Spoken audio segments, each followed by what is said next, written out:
All right, local swell tracker, Saturday, the last day of June. I'm GQ, dropping the local swell tracker in for you. And thanks for being here. I wanted to talk about the nice run of south swell, above average south swell we're going to have all next week.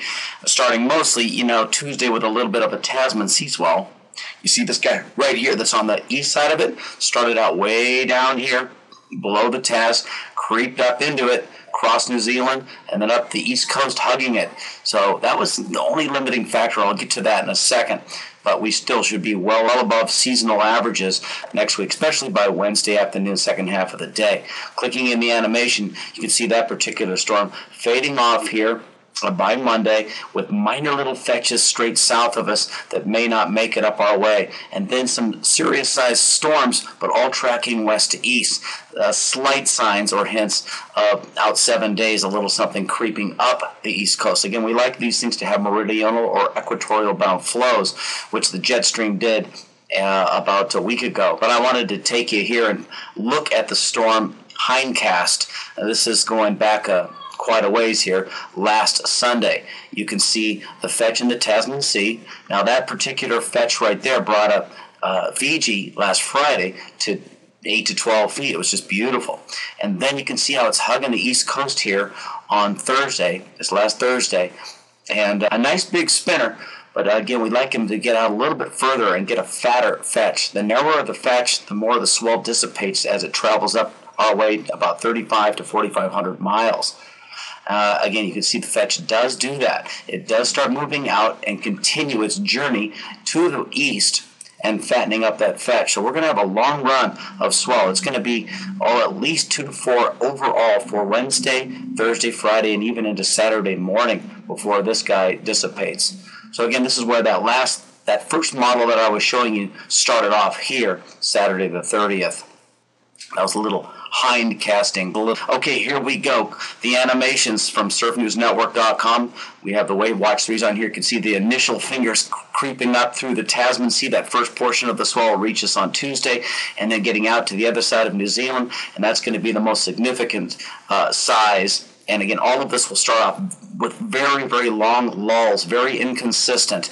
And when I say solid 5 feet, I'm talking about the top focal reefs that like the deep water energy.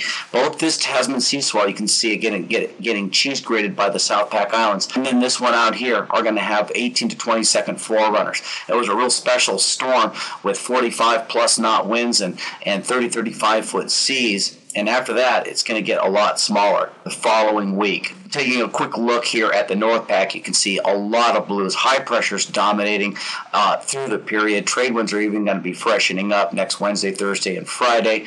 And all in all, there's just no swell development whatsoever. Just off and on our 3 plus wind swell off and on. And that's it. We're smack dab in summer, and this is to be expected at this point in time. Taking a look at the surface charts, there is that high pressure. It's moving a little bit off here to the east, but all in all staying put. It'll weaken a little bit over time and then rebuild once again. And that guy's firmly in place through the forecast period, which is 7 days. You can see that high pressure now as we start to drill down and see an east-northeasterly flow to the trade winds. The weather's decent, but there is a band of clouds showing broken clouds, which means 60 to 90% cloud coverage, which is, if you look up, is what we see in the windward side, obviously more cloudy. Filling in, you can see the higher winds through the channels and southeast of the Big Island, where a lot of times the small craft advisories are posted, but the yellows are showing our 20-mile-per-hour trade winds. There's some higher gusts. Weakens up a little bit for a couple days, and then kicks back in. So again, these are the overall wind speeds and directions here for you. In that moderate category, it lightens up a little bit Sunday, Monday, as it shows here in the greens, and then you can see some more of those higher winds starting to head our way in the second half of next week. As far as the rain goes, you can see most of it is upstream of us and hovering over to the windward side and offshore of us, but the leeward sides are all pretty much dry, and just a beautiful, beautiful scenario here for Hawaii next coming week, man, especially for the 4th of July, which is great news. Beautiful weather. So again, as the animations kick off, you can see that line of showers that is passing us off. So we are looking better here in the next couple of days. Mostly windward and Mauka showers.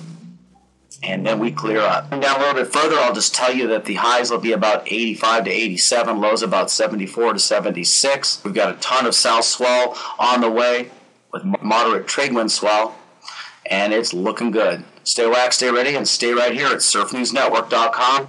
We'll see you Tuesday the 9th. Aloha.